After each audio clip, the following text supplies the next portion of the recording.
Hello, young chemists. Let's start with a simple question.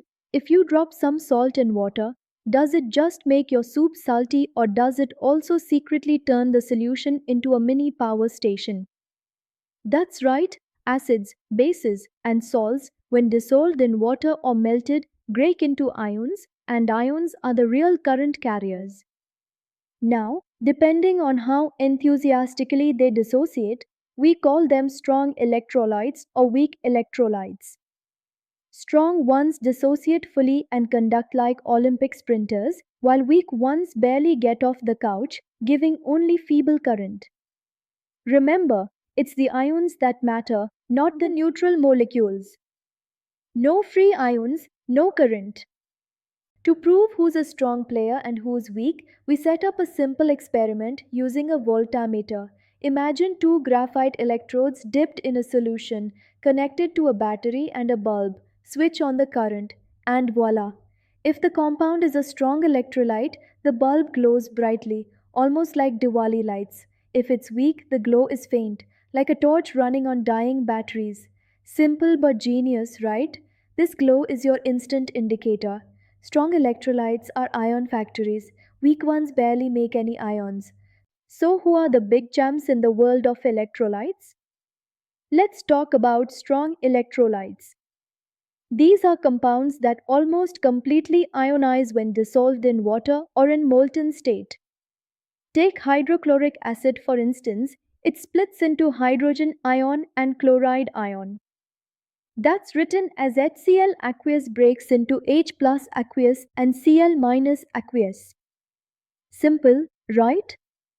Nitric acid, sulfuric acid, sodium hydroxide, potassium hydroxide, lead bromide, copper chloride, they all belong to this category. Think of them as the extroverts at a party. The moment they enter, they fully dissociate, filling the room with ions buzzing around everywhere. And here's the key, more ions mean more current flow. So, when it comes to conduction, strong electrolytes don't just show up, they light up the room at maximum strength. On the other side of the spectrum, we've got the weak electrolytes, the shy ones. Unlike the bold, strong electrolytes, they only partially dissociate in water. Take acetic acid for example. It doesn't split completely. Instead, CH3COOH aqueous breaks into CH3COO minus aqueous plus H plus aqueous, but only a small fraction of molecules actually do this. The same thing happens with formic acid, carbonic acid, ammonium hydroxide, calcium hydroxide, sodium carbonate, and potassium bicarbonate. Since they supply only a few ions, they're poor conductors of electricity. If strong electrolytes are like fiber optic internet, weak electrolytes are like a weak Wi Fi signal, technically connected but constantly buffering. Now let's zoom in on acids. All mineral acids dissociate to furnish hydrogen ions, those are H plus ions, in solution. Strong acids like hydrochloric acid, nitric acid, and sulfuric acid ionize almost completely. You can think of them as high voltage chargers supplying maximum current. For example, nitric acid, written as HNO3 aqueous, breaks into H plus aqueous plus NO3 minus aqueous. But weak acids are a different story.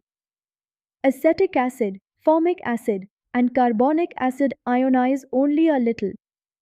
Take acetic acid, CH3COOH aqueous breaks feebly into CH3COO minus aqueous plus H plus aqueous. So here's the golden rule to remember. The strength of an acid is about its degree of dissociation, how many ions it actually produces, not just how concentrated the solution is. Alright, now let's march into the world of bases. Bases are those compounds that dissociate in water to produce hydroxyl ions, OH minus ions.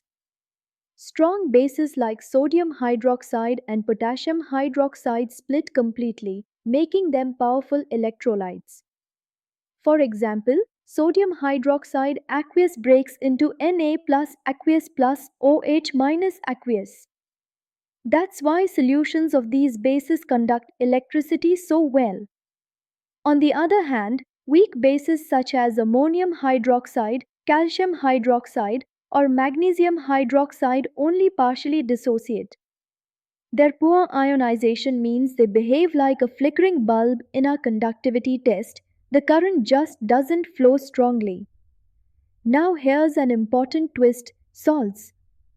Unlike acids and bases, they don't produce H plus or OH minus ions directly. Instead, they split into positive and negative ions depending on their formula. For instance, sodium carbonate breaks into two Na plus aqueous ions and one CO3 to minus aqueous ion. Not all salts are equal though. Salts like lead bromide or silver nitrate are strong electrolytes, they ionize readily. But others such as potassium bicarbonate or lead acetate ionize weakly, so they sit in the shy electrolytes category. So the key takeaway: bases and salts are also part of the electrolyte club. Some are superstar conductors, while others just barely make it to the party. So let's tie it all together. Whether we are dealing with an acid, a base, or a salt, its strength as an electrolyte depends entirely on how much it dissociates into free ions. Strong electrolytes are complete ionizers. They split fully into ions and make the bulb in our voltammeter experiment shine brightly. Weak electrolytes, on the other hand, are partial ionizers. Only a few ions are formed, so the bulb glows dimly. Think of strong examples: acids like HCl, bases like NaOH, and salts like silver nitrate, AgNO3. These guys are the star conductors. Now compare them to weaker fellows like acetic acid, CH3COOH, ammonium hydroxide, NH4OH, and sodium carbonate, Na2CO3. All of them only partly ionize, so they conduct weakly. And here's the golden classroom trick: in the voltammeter test, a bright bulb means strong electrolyte, a dim bulb means weak electrolyte. Simple, visual, and unforgettable. Chemistry made easy, one bulb at a time.